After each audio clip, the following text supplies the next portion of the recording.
Bienvenidos a Esto también es política, el podcast en el que hablamos de la política más cercana, aquella que sale de congresos y senados. Mi nombre es Mario Girón. Y el mío, Miguel Rodríguez. Y en este capítulo hablaremos del lío que se está montando con ese gremio que todos desconocíamos hasta hace bien poquito, los estibadores. Acompáñenos, que empezamos.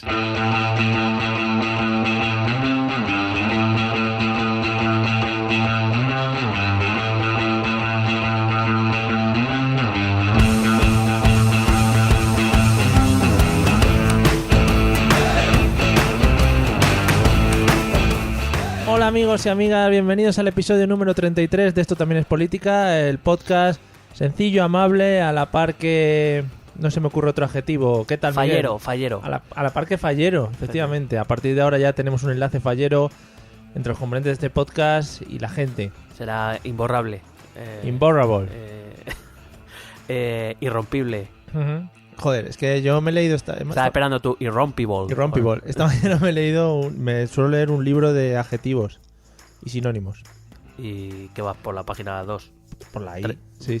Qué guapo. Está bien. Bueno, ¿qué tal andas? Bueno, bien.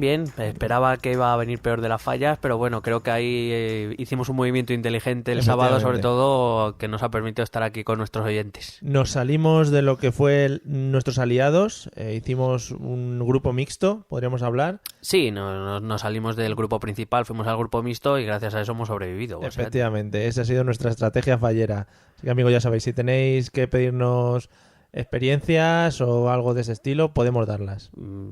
Podemos. Efectivamente, vamos al lío. Como bien habéis dicho, bueno, hoy además esperamos tener un sonido guay porque lo hemos preparado chachi.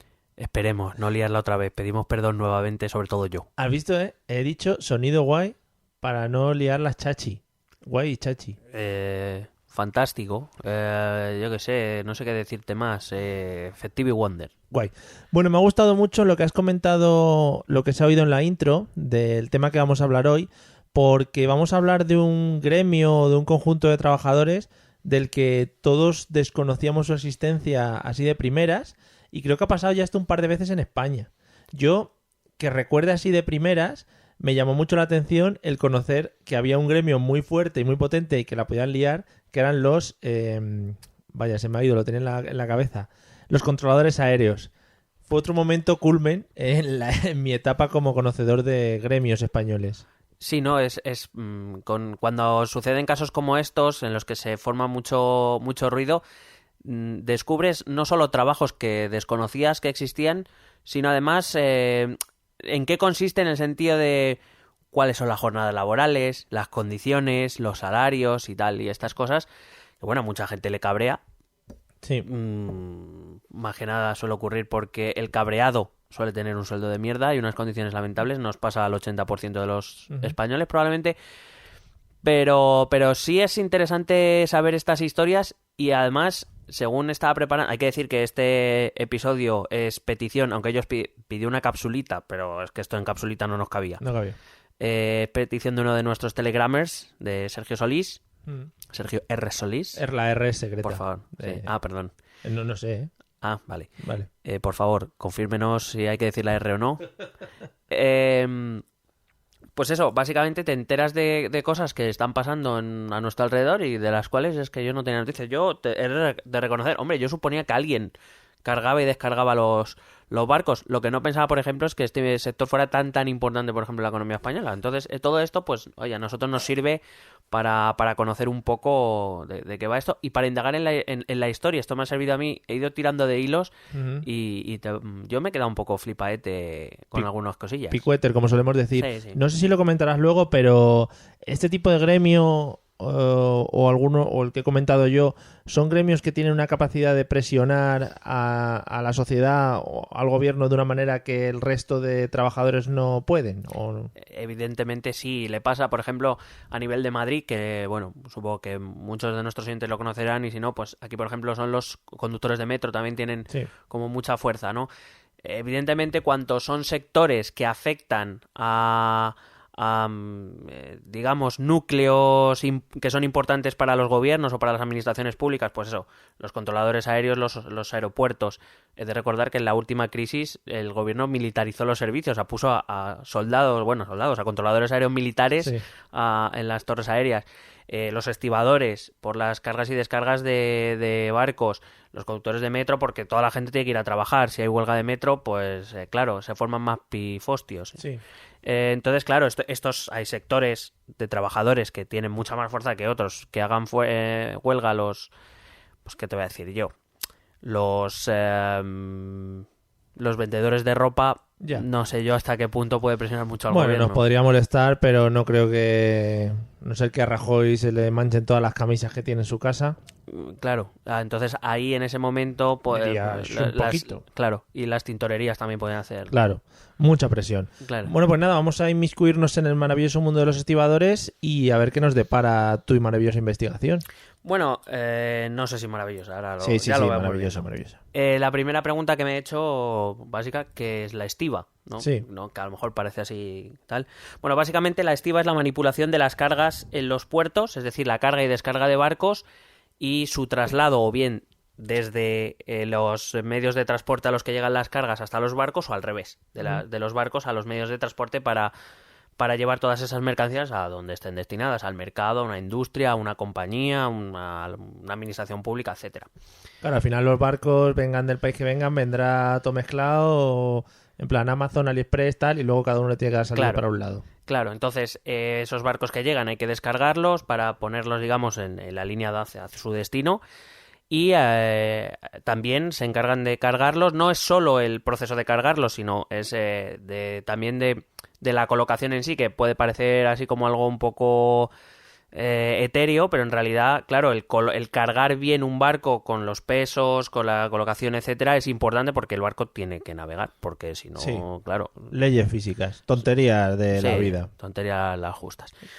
Entonces, a partir de aquí ahora que sabemos que la estiba, ¿cuál es el conflicto realmente? Yeah. Bueno, el conflicto se ha dado a conocer ahora, cuando el gobierno ha querido aprobar un Real Decreto Ley, que recuerdo es una medida excepcional que tiene el gobierno para sacar una ley sin pasarla por el Parlamento, pero tiene obligación de en 30 días, sobre todo es por razones de urgencia o de emergencia, tiene la obligación de en 30 días llevarla al Parlamento. Si el Parlamento la ratifica, pues esa ley se convierte en una ley como cualquier otra, o si se rechaza, que fue lo que ocurrió en el Congreso, esa ley deja de tener efecto.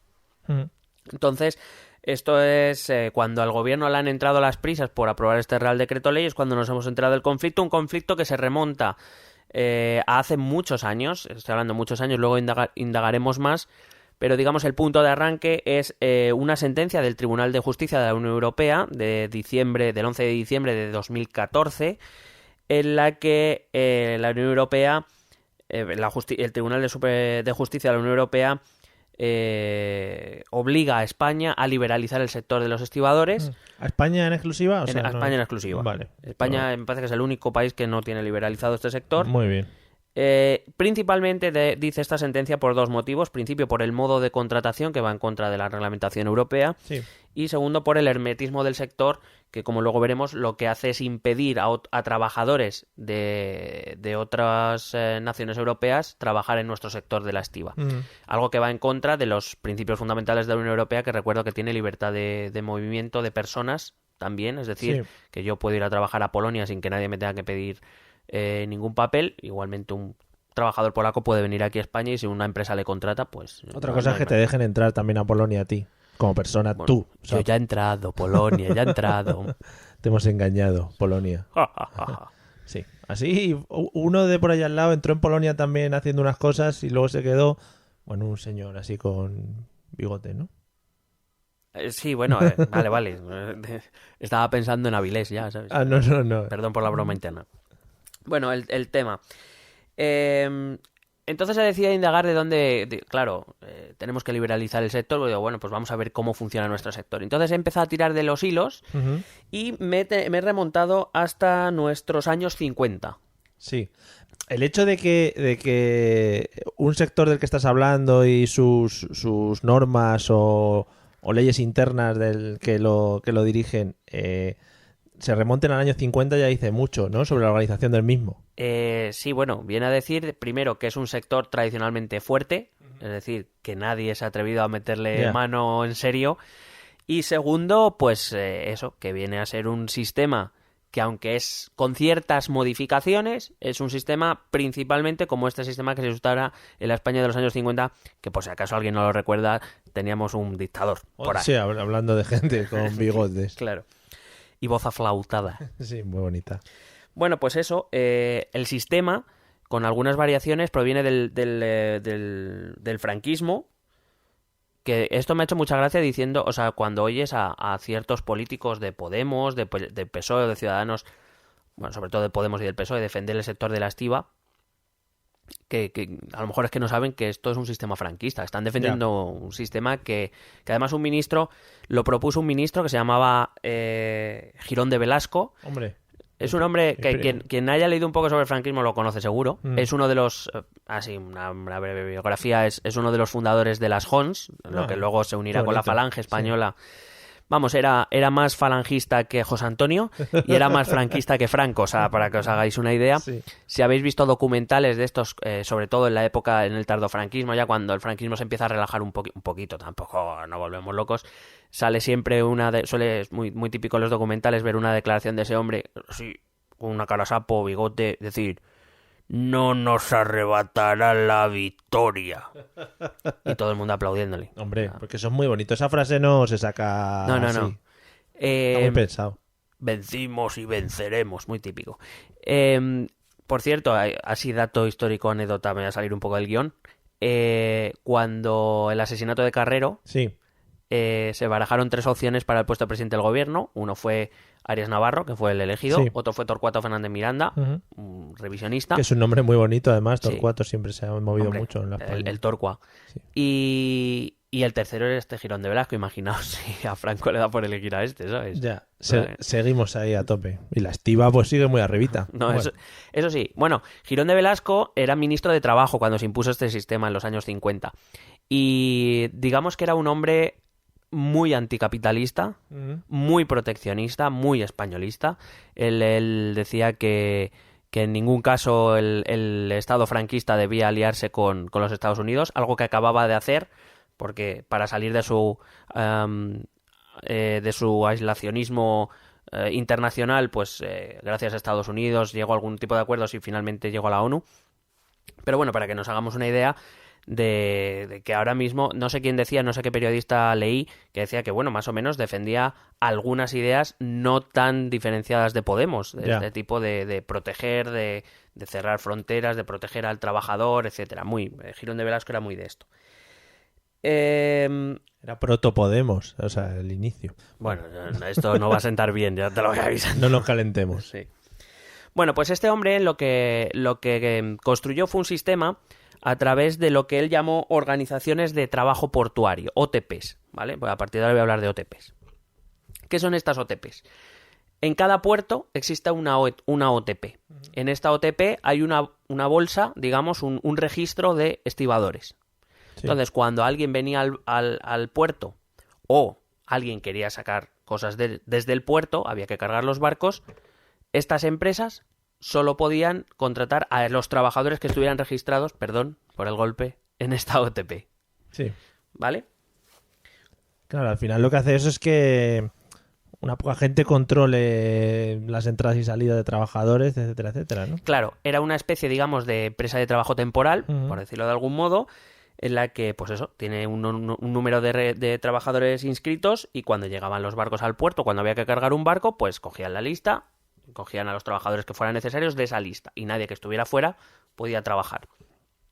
Entonces, podríamos decir que desde este momento incluso los estibadores siempre han tenido un sistema, yo lo he denominado un sistema de estabilidad inestable. Es decir, ellos estaban en una bolsa, sabían que tarde o temprano iban a trabajar, pero no era algo de continuo, porque claro, depende de cuántos barcos lleguen o cuántos barcos haya que cargar. Ya.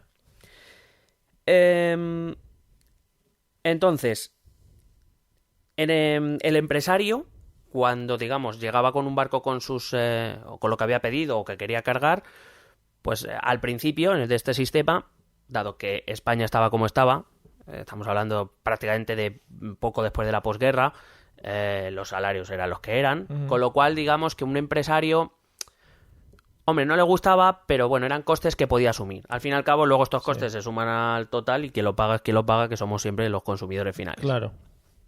Todo lo pagamos los consumidores finales. Todo. Pero claro, entonces estas OTP se dieron cuenta de una cosa. Es como, claro, pero si soy yo el que pone el precio del trabajo, ¿qué pasa si lo subo? Ya. Si no tengo competencia. Claro. Eso es lo que en economía se llama monopolio. Y da igual, Sí. claro, y da igual si... generalmente siempre cuando se habla del monopolio se habla de monopolios privados, el peligro que representan, etcétera, porque tal. Pero bueno, las administraciones públicas también pueden imponer monopolios. Este fue uno de los casos en los que a través de las leyes de este ministro de Trabajo se crearon estas OTPs o monopolios. Si te das cuenta, muy poquita gente o casi nadie habla de monopolio cuando en estos días, cuando hablamos del conflicto de los estibadores, porque Sí. se ve que ofendes. Pero bueno, si es un monopolio, es un monopolio. Sí, sí. No, si está organizado de esa manera y trabajan así, pues ¿qué le vamos a hacer? Claro, aunque sea un monopolio estatal, como era el caso de las OTPs. Entonces, claro, dado que no tengo competencia, yo pido más por el mismo trabajo. ¿Qué pasa? Pues una de dos. O vengo a tu puerto y te subo a ti, consumidor final, todavía más los precios, o me voy a otro puerto que me sea más barato, evidentemente. O sea, Claro. parece que funcionan así las cosas. Entonces, en este modelo hay dos perdedores, básicamente. El consumidor final, aunque, repito, el consumidor final pierde casi siempre, y estas compañías, las compañías exportadoras o importadoras. ¿Por qué? Porque hacen encarecer sus productos. Por ejemplo, si yo soy una empresa de naranjas, ahora que hemos vuelto de Valencia, Sí. si yo soy una empresa de naranjas y quiero exportar a Colombia, por ejemplo, pues resulta que yo tengo que pasar por el puerto de Algeciras, cargo en el puerto de Algeciras para ir para que mis naranjas lleguen a Colombia. Y claro, si a mí me piden un montón de pasta para poder cargar ese barco con mis naranjas y no tengo otra opción porque son o esos trabajadores Claro. o esos trabajadores, la única opción que me quedaría sería a lo mejor irme a un puerto portugués Sí. que a lo mejor me cobran menos. Pero más lejos, tienes que pasar Bueno, pues frontera, ahí tendré etcétera, que ver etcétera. si me compensa o no me compensa. Claro. Entonces, ¿qué pasa? Que no sé si se enteraron en este país, no sé si se enteraron en algún momento que empezamos a pertenecer a una cosa llamada Unión Europea. Se dieron cuenta, sí. Dijeron, no iba. Bueno, en este sector en concreto no mucho. Que por lo nosotros visto. siempre, los Pirineos nos han aislado bastante. Claro. Entonces, ¿qué pasa? Que al entrar en el mercado único, las fronteras interiores desaparecen. Por lo que, y ahora sí, si yo quiero llevar mis naranjas a través de un puerto de Portugal, ya no tengo que pagar una aduana como antes. Claro. Con lo cual, probablemente sí que me va a salir más barato. Claro, porque De en hecho- Portugal no se encuentra el problema este del monopolio que comenta. No. Claro. Entonces, ¿qué pasa? Por ejemplo, en Portugal, en los últimos 25 años me he enterado de que hay un puerto, el puerto de Sines, que está más o menos a mitad de camino entre Lisboa y el Algarve, más o menos, que es un puerto que en los últimos 25 años ha crecido un montón, dado que no querían venir a los puertos españoles, se iban al puerto portugueses. Y de hecho, Portugal, por ejemplo, ha invertido mucho en el tren que va desde ese puerto hasta la frontera española. Luego, a partir de ahí, evidentemente, Portugal no puede hacer nada, pero tiene un ferrocarril bastante avanzado de mercancías. De hecho, por la Nacional 5 en algunos momentos es esa continuación de ferrocarril que llega hasta Portugal, la puedes ver, por la Nacional 5 va a veces paralelo con la carretera. No sé, aquí hay que aprovechar cualquier cosa que salte. Claro. Lo que pasa es que, bueno, aún así hay veces en que o no es posible o estratégicamente es peor ir a otros puertos. Entonces, más o menos, pues los puertos españoles pueden sobrevivir o pueden vivir por esto. Pero, sin embargo, muchas de estas compañías importadoras y exportadoras acudieron a la Unión Europea para quejarse del... Sí, es que Para- te estoy moviendo, tú no Sí, te por preocupes. favor, me están tocando. Tú di que te estás quejando de no sé qué. Ay.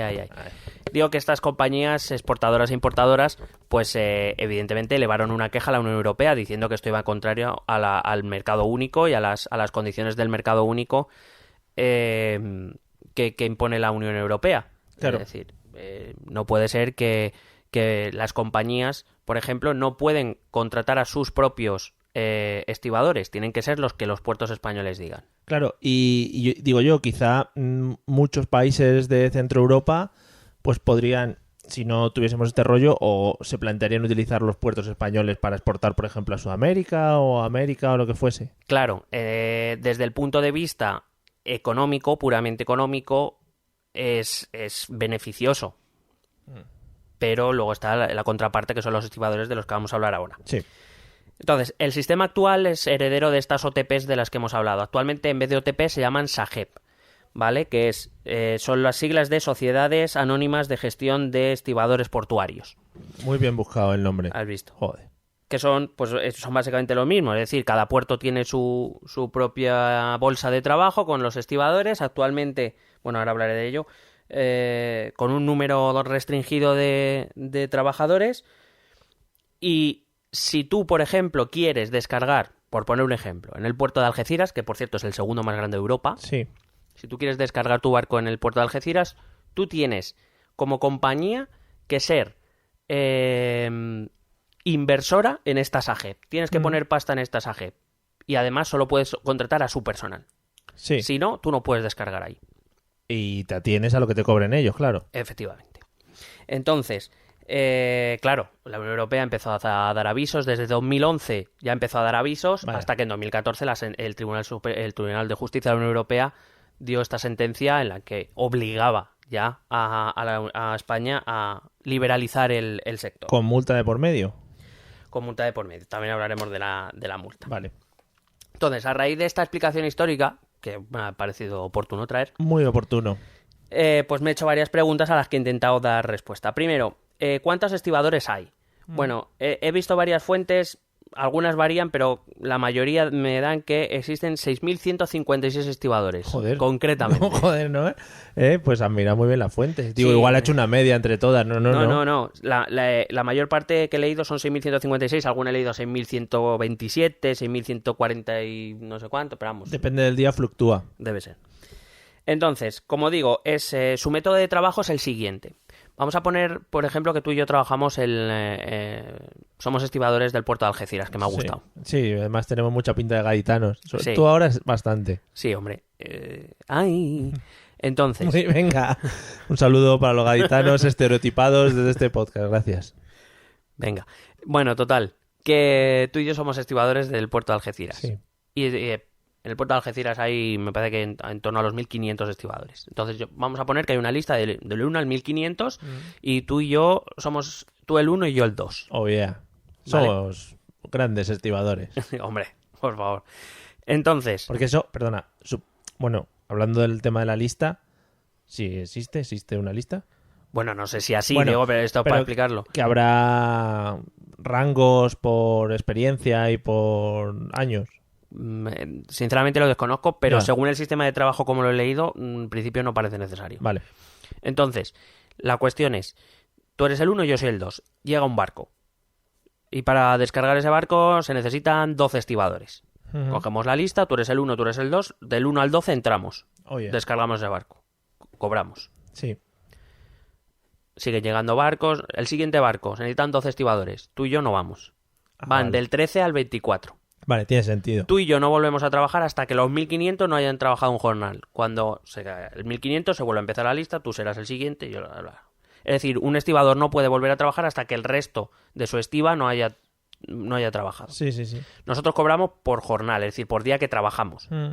Es decir, es verdad que se ha hablado mucho del salario de los estibadores, del cual también vamos a hablar aquí, sin ningún tipo de acritud, es decir, estamos intentando dar datos para que cada uno ya se forme la opinión que quiera. No tenemos primos estibadores ni... No, también vamos a hablar de eso. Vale. Bueno, pues la cuestión es que, claro, puertos como el de Algeciras, por ejemplo, que llegan muchos barcos, pues bueno, puedes tener más o menos una cierta seguridad de que durante la semana trabajarás. Claro. Pero hay puertos muy pequeños que no siempre llegan barcos suficientes, con lo cual, aparte de que hay un número menor de trabajadores porque la rotación es menor, pues a lo mejor cuesta más días volver a trabajar, etcétera. Claro, y supongo que el tema de la crisis habrá incrementado el hecho de que ya no lleguen tantos cargueros, tantos barcos, ni Bueno, que seguro. salgan tantas exportaciones. Seguro que eso afecta. hablabas tú, por ejemplo, ahora de que no tenemos primos. Es verdad que las noticias se está acusando mucho a que es un sector muy familiar, ¿no? Bueno, según datos del propio sindicato de los estibadores, en torno al 50% tienen al menos un familiar en el sector. Hombre, me parece bastante familiar, ¿no? Bastante. Vale. Lo que pasa es que luego me he puesto a intentar descubrir por qué, si había razones o no, y las he descubierto. Lo que no sé es ahora mismo dónde las... Ah, sí, las Creí que ibas a decir que no. Ha quedado muy guay. Pero creí que ibas a decir que no. Sí, pues creo que guay. sí las he Ha descubierto. estado bien. El propio sindicato ha dado 2 razones y yo he añadido una tercera por pura lógica. La primera que dice el sindicato es que los puertos son entidades cerradas, a veces incluso lo normal es que están valladas y que están alejadas de los municipios, con lo cual la gente que vive allí y que trabaja allí, digamos, forma una especie de endogamia, o esa es la lógica que ellos pretenden decir, para que el trabajo se quede más o menos en las personas que viven alrededor del puerto, y punto, que suelen ser familias. Bueno, Es decir, que por ejemplo, que no va a ir gente de Sevilla a trabajar a Algeciras. que podría. Ah, bueno, yo doy la información que da el sindicato, luego vosotros podéis pensar... Es que es como también puedes decir, oye, es que la ciudad financiera del Banco Santander solo trabaja gente que vive por ahí cerca, en Boadilla del Monte, ¿sabes? Porque son todos familiares. Podría ser el mismo argumento. Bueno, podría ser el mismo con una diferencia, es que el Banco Santander es una multinacional que puede enviar a Boadilla a quien a la señora Botín le dé un poquito la gana, ¿no? Yeah.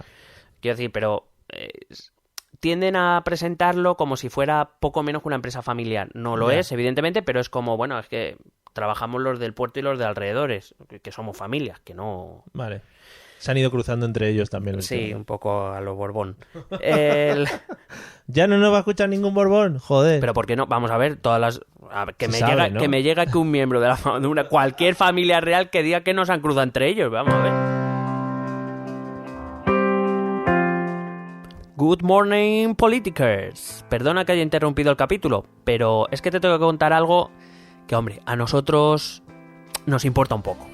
Básicamente es que hemos iniciado una campaña en Patreon. ¿Pero qué es Patreon?, te preguntarás. Nosotros te respondemos. Patreon es un lugar en el que los pequeños creadores, que no tenemos un chavo, pues podemos acumular por parte de la gente que quiera un poco de dinero pues para promocionar el podcast, digamos, para hacernos un poquito más grandes. Entonces, como yo sé que tú quieres colaborar, con lo que quieras, desde $1 hasta lo que te dé la gana, puedes meterte en www.patreon.com/esto también es política. Repito, www.patreon.com/esto también es política. Y ahí te enseñamos nuestros objetivos y nuestras recompensas. Así que nada, y también puedes decírselo a tus colegas. O sea, bien, damos la bienvenida a todos los que queráis. Y ya te dejo con el capítulo, no vaya a ser que te pierdas algo de esto de los estibadores, que si te lo pierdes, ya no te enteras. Estaría guapo. Bueno, la segunda razón que da este sindicato es que, dado que es un trabajo que tiene un alto grado de accidentes, hace que cuando se abren procesos de selección de personal, se tienda a favorecer a los familiares de estos trabajadores que han sido heridos o que incluso algunos han fallecido, etcétera. Lo cual, bueno, yo no veo muy lógico, pero lo dicen así, o sea, que ellos lo deben ver normal. Hombre, si no valen como trabajadores de la empresa. Bueno, también ahora te voy a decir lo que se exige para ser Vale. estibador, o lo que se exige hasta, bueno, lo que se va a exigir hasta que se cambie la ley. En cualquier caso, bueno, entiendo que es como un poco de... quiero pensar que es en el sentido de que, bueno, como puede, por ejemplo, vamos a poner el peor caso, que fallece un trabajador, pues que esa familia que dependiera de él, pues se le da un trabajo a otro familiar para que pueda seguir manteniendo a la familia. Entiendo que irá más... sí, al cuñado. Bien, yo he añadido una de cosecha propia, que es básicamente... ¿Te has tirado un triple, quieres decir? Sí, un Triplón, poco. Vale. Hombre, pero no sé, a mí me parece muy lógica. Vale, estoy Por eso la pongo. ansiando escucharla. Es básicamente que los propios trabajadores de la estiba saben cuándo se van a convocar plazas, porque son 6.156, o sea, bueno, quiero decir, en cada puerto sabrán más o menos cuándo hace falta gente, y saben, ellos ya han pasado por las pruebas de acceso, con lo cual conocen las pruebas, saben cómo, le pueden decir a un hijo, oye, prepárate esto, esto y esto, que es lo que te van a pedir, y pasas... Y a correr, claro. Que mañana se jubila Antonio, que cumple 65, vamos para allá. Sí, no, hombre, supongo que algo tendrá que ver también, ¿no? El hecho de que ellos tengan, al ser un sector además tan específico y tan pequeños, ellos tendrán un conocimiento. Ya te digo, yo no conocía el sector. Es decir, a lo mejor si lo hubiera conocido con 14 años, la gran ilusión de mi vida hubiera sido ser estibador, pero Claro. no lo conocía. Claro. No, y teniendo tradición familiar, a ver, no solo pasa en la estiva, pasa Bueno, en la claro, mayoría claro. de trabajos. Es decir, si tu padre es médico, siempre vas a tener ese ansia de igual quiero ser médico. Si tu padre es futbolista, nunca vas a llegar a ser futbolista. Bueno, sí, algunos sí. No sé. Bueno, pero se supone, y digo teóricamente, esto es importante recalcarlo, teóricamente, por ejemplo, si tú quieres ser médico porque tu padre es médico, teóricamente te vas a tener que enfrentar a una oposición igual que los demás, Claro. seas hijos de quien sea. Digo teóricamente porque todos sabemos que algún caso Ajá. por ahí se ha escapado. Y que sí, que no es tan fácil Claro. el acceso. Entonces, como te he dicho además antes, cada puerto tiene sus propios estibadores, es decir, no hay no hay Erasmus de estibadores Ya. hasta donde yo sé. Podría ser, Estaría pero muy chulo. no sé. Como en Gran Hermano, que les llevan al otro Gran Hermano, ¿no? Venga. Cultura popular, ¿no? Claro, hay que meter un poquito, si no, para relajar. Para relajar. Desengrasando. Bueno, ¿por qué tienen fuerza? Te he dicho que es un sector clave y te voy a explicar por qué. Bueno, a través de nuestros puertos se canalizan el 86% de nuestras importaciones, es decir, de todo lo Sí. que compramos al resto del mundo y traemos aquí, que no solo que son productos primarios que consumimos, pero productos que nuestras industrias necesitan también. 86% de todas esas cosas pasan por nuestros puertos y el 60% de nuestras exportaciones, es decir, 60% de todo lo que vendemos al extranjero, sale de nuestros puertos. Claro. Estamos hablando de que más o menos pueden mover al año en torno a un 20% del PIB. Es decir, según he calculado más o menos, en torno a unos 200.000 millones de euros. Bueno, un poquito de pasta sí que es. Entonces, claro, paralizar, según los cálculos que se han hecho, paralizar los puertos nos cuesta más o menos en torno a unos 50 millones de euros al día. Ya es dinero ya. Es decir, 50 millones en productos que no nos llegan porque no se Claro. descargan o en productos que Que no no sacamos porque no funcionan los puertos. Es decir, en eso estriba su fuerza, evidentemente. Claro. Si tú paralizas los puertos una semana, aparte de perder ya los 350 millones, la gente empezará, ante la inseguridad, empezará a optar por otros puertos. Es decir, no es solo lo que se produzca al corto plazo, sino lo que se pueda producir al medio.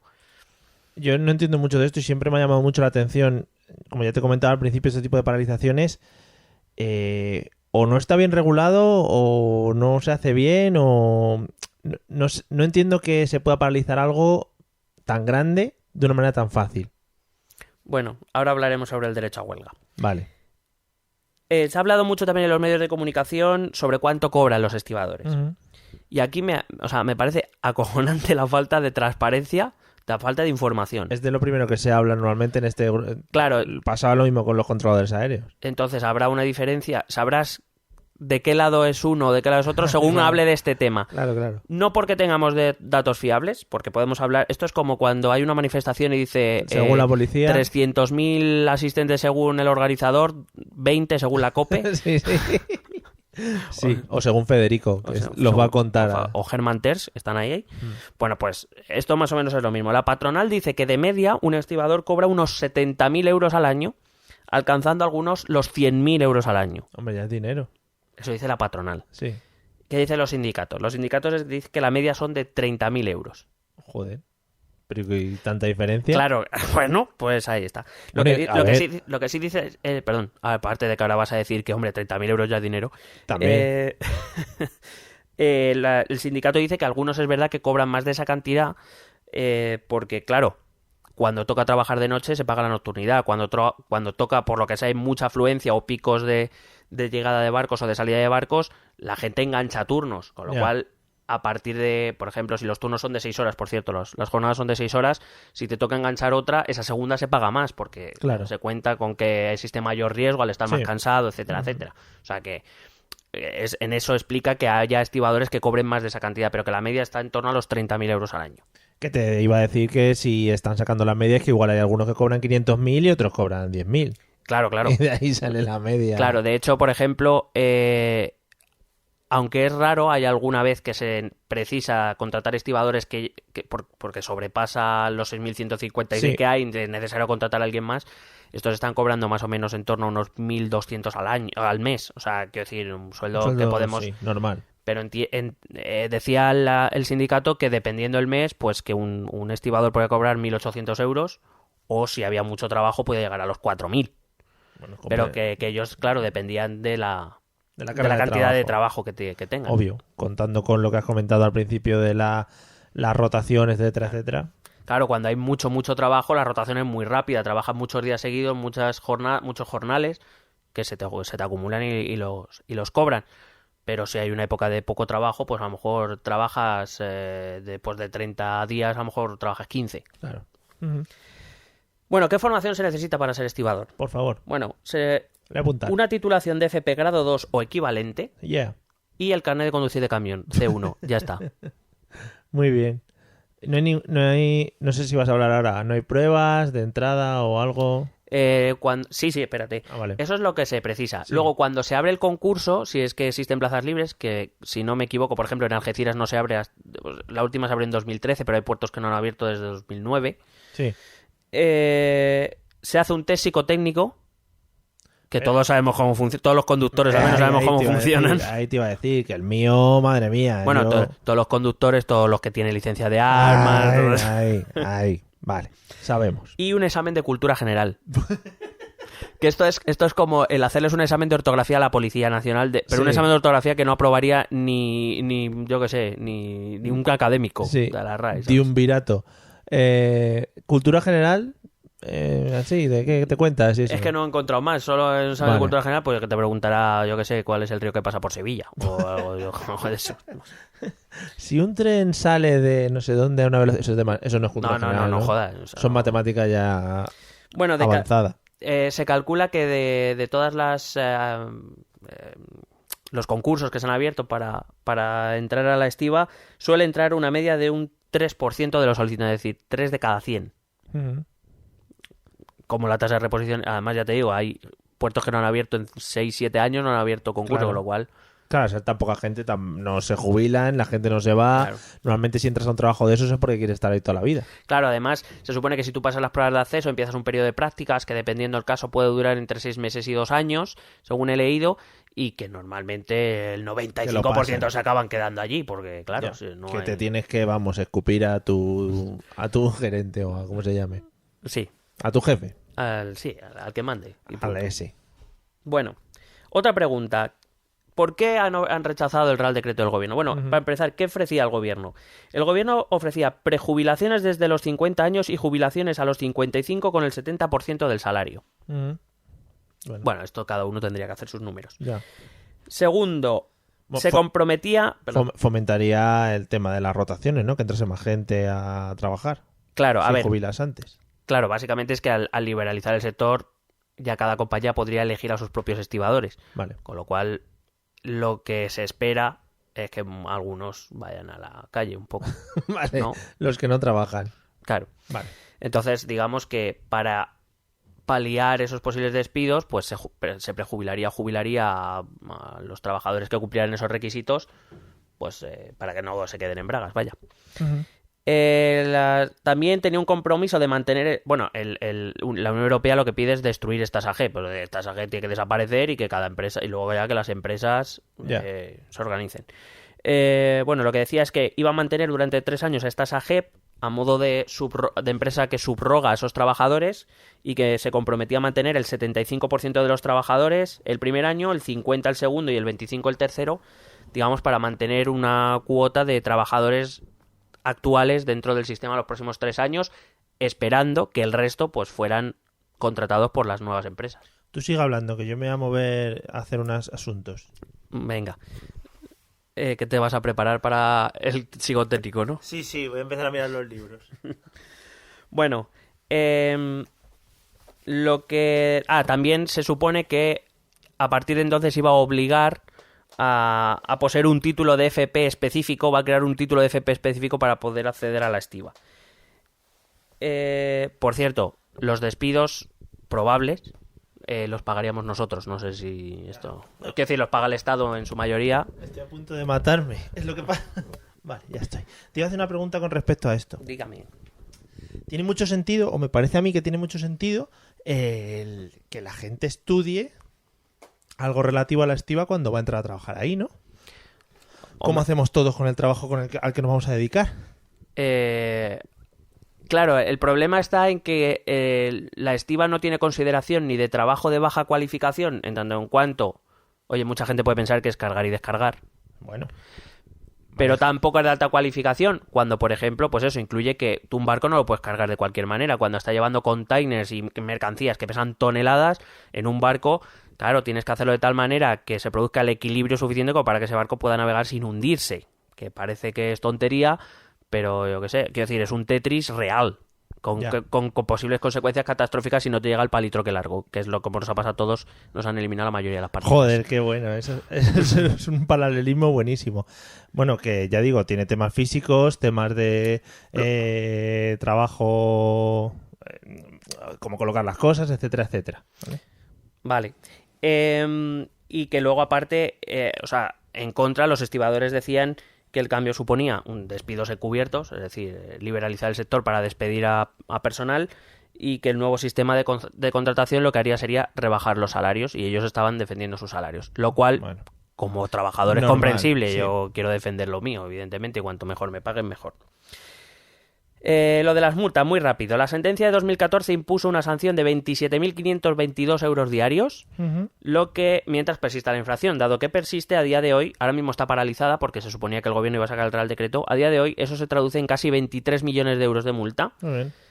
Y luego el gobierno ha dicho que si no se acelera la reforma, el Tribunal de Justicia de la Unión Europea sacará una nueva sentencia, que según el gobierno está al caer, que aumentará la multa a 134.170 euros con 20 al día, pues por cada día que no se arregle este tema. El problema está en que, bueno, en principio no tengo por qué dudar del ministro de Fomento, pero tampoco yo reconozco que no he encontrado nada dentro de la Unión Europea que indique que esto va a ser, que está al caer y que va a ocurrir ya. Ese dinero lo pagamos entre todos, ¿no? Claro. Vale. Hombre, multa a España, multa al Estado. Vale. Entonces, pues básicamente para acabar, yo he traído críticas. Primero, una crítica a los medios de comunicación, sobre todo a los de cierta tendencia que habla muy mal de las huelgas. Bueno, tú, por ejemplo, has dicho ahora que no entiendes que una huelga pueda paralizar. Sí. Bueno, primero, las huelgas están reguladas por ley, tienen establecidos unos servicios mínimos, pero aparte hay que recordar, y esto es verdad, que la huelga es un derecho protegido por la Constitución y que si los trabajadores consideran que tienen que ir a la huelga, un poco más hay que hacer. Y aparte recuerdo también que cuando se está de huelga uno ni cobra ni cotiza. Vale. Quiero decir que normalmente un trabajador no va a la huelga. Venga, un trabajador estoy hablando. Es verdad que, oye, por ejemplo, los trabajadores aéreos se quejaban mucho de que tenían un buen sueldo y que por eso se podían permitir a la huelga. Bueno, eso ya dependerá de cada sector. Claro, cada uno vive lo que se... Y en cualquier caso, como digo, se establecen servicios mínimos. Es decir, un puerto jamás pararía completamente. Y luego en casos extremos, aunque a mí personalmente no me parezca bien, pero bueno, en casos extremos pues se puede recurrir a otras administraciones o el propio gobierno, como hizo con los controladores, pues en ese caso usó al ejército a los controladores aéreos. Los ministros creo que van a ir a la estiba. Sí, a cargar con sus camisas. Y he traído 4 críticas al gobierno que voy a ser muy rápido. La sentencia es repito, del 11 de diciembre de 2014. En aquel tiempo el señor Rajoy tenía mayoría absoluta. ¿Hizo algo? No. Ahora le entran las prisas. Claro. Muy mal. O sea, quiero decir, está muy bien echarle la culpa al PSOE o a Podemos o a Ciudadanos de que no le han votado a favor este Real Decreto, no sé qué, no sé cuántos, pero que cuando él tenía mayoría absoluta podía haber sacado el Real Decreto, aquí todo el mundo se hubiera callado. Pero claro, ¿qué pasaba? Era final de 2014, es decir, entrábamos en 2015, año de elecciones, claro, huelgas y eso no le viene bien. Está feo, claro. Luego, el gobierno ha dejado las negociaciones en manos de patronal y sindicatos, confiando en que no sé si confiando en que se fuesen a poner de acuerdo, pero me encanta porque en su reforma laboral quitó importancia a la negociación colectiva, o sea, no entiendo este cambio de parecer. Tercero, ha querido meter presión a los grupos, como he dicho, a los grupos que han votado en contra del Real Decreto, y así diluyen responsabilidades cuando tuvieron en su mano llevarlo a cabo con su mayoría absoluta. Y por último, hay que recordar que llevó el Real Decreto a la Cámara cuando aún podía.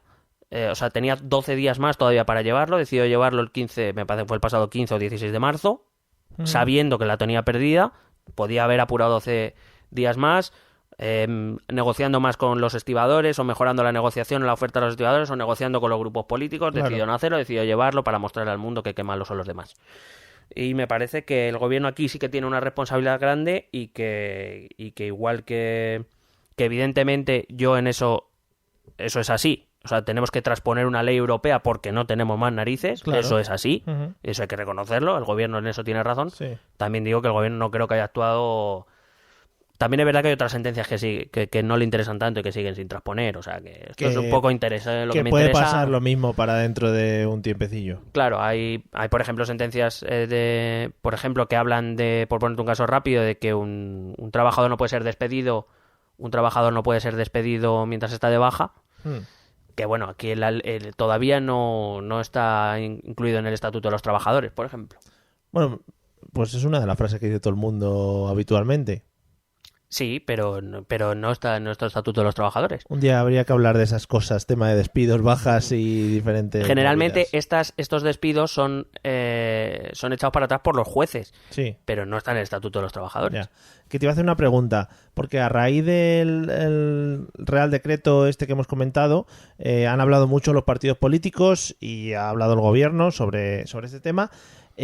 Y aparte de lo que has comentado de que no se ha negociado con el gobierno para poder sacar adelante el Real Decreto, también ha hablado mucho el gobierno de cuidadito que como esto siga así, damos al botón de las elecciones. Sí, bueno, esa también era una conclusión a la que he llegado yo, porque además hoy, día que estamos grabando, aparte del revolcón que se ha llevado con lo de la estiba, hoy se ha llevado otro revolcón. 21 de marzo, recordamos. 21 de marzo, el Congreso de los Diputados, todos los grupos que no son el Partido Popular han decidido empezar el proceso de derogación de la Ley de Seguridad Ciudadana, más conocida como Ley Mordaza. Sí. O sea que lo mismo Mariano ya se va tentando más. Claro, es eso. Es decir, pero sí que ha salido el señor Albert Rivera diciendo si hubiéramos hablado quizá hubiéramos podido llegar a un acuerdo.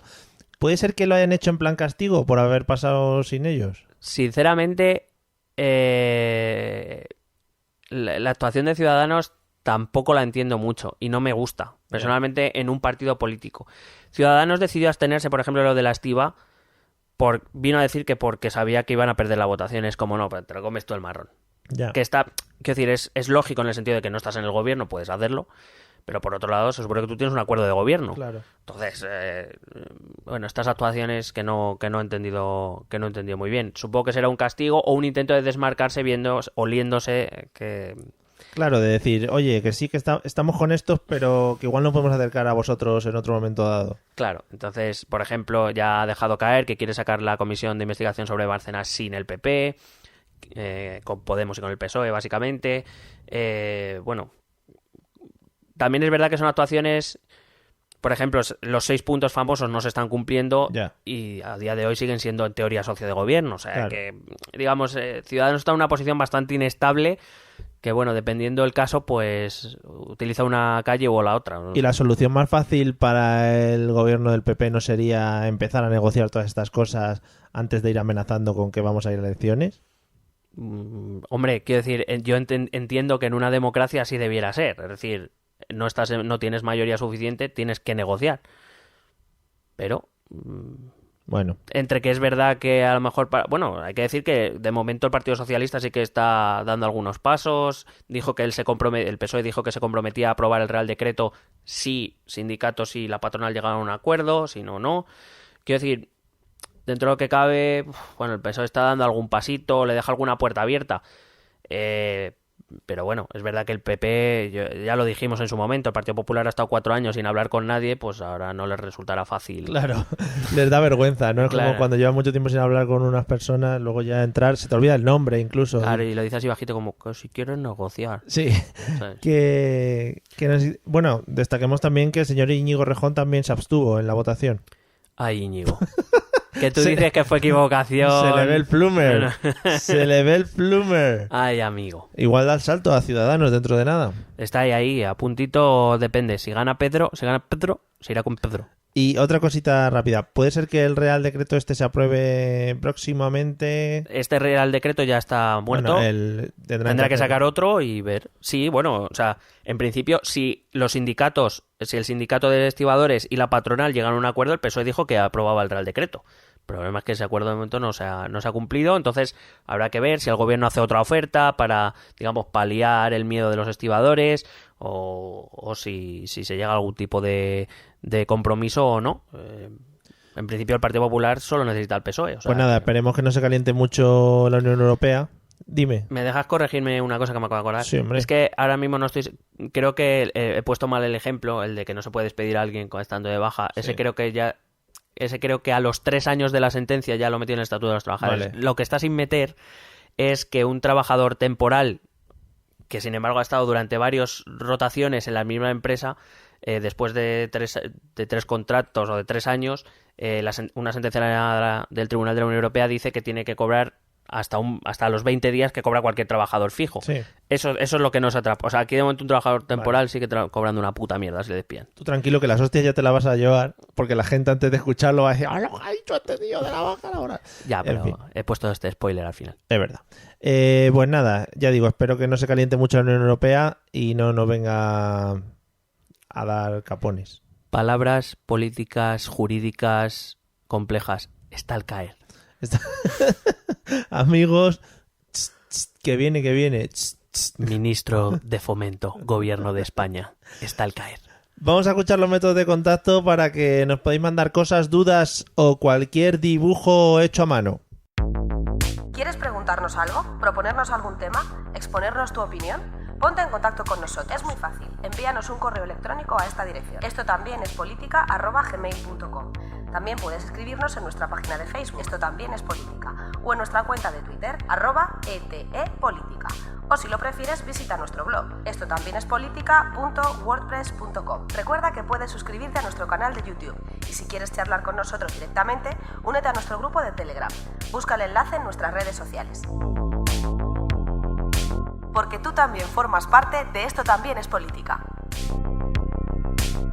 Bueno, pues hasta aquí ha llegado nuestro episodio 33. Sí. Cuando cumples 33 años dicen la edad de Cristo. Hombre. Pues ya está. Pues los programas de Cristo. Igual. No sé. Igual. ¿Quién sabe? No hablaba delante de la gente. En las Sí, era parábolas un esas podcast que en vivo. contaba. Era Claro. un poco ese rollo. Era un live.